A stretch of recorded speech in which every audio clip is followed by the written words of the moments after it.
Bulan Sya'ban kata para ulama adalah fase persiapan terakhir sebelum memasuki Ramadan. Di antaranya diucapkan oleh Al-Imam Ibnu Fadl, kanu yada'una Allah sittata ashhurin an yuballighahum Ramadan. Mereka mulai berdoa kepada Allah Subhanahu wa taala agar Allah pertemukan mereka dengan Ramadan semenjak 6 bulan sebelum Ramadan.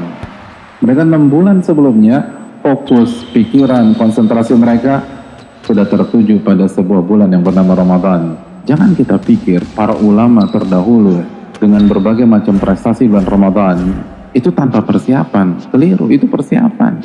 Sama seperti antum nonton bola atau nonton bulu tangkis, kalau ngelihat tuh atlet-atlet papan atas main, seakan-akan mereka dilahirkan dengan bakat seperti itu. Enggak, itu persiapan, itu latihan. Cuman antum nggak pernah nonton aja latihannya.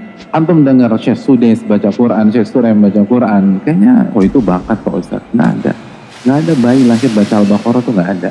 Itu upaya, itu kerja keras, itu effort, itu diulang-ulang, itu repetisi. Dan itu yang dilakukan para ulama. Para ulama start Syaban udah pada sibuk persiapan Ramadan.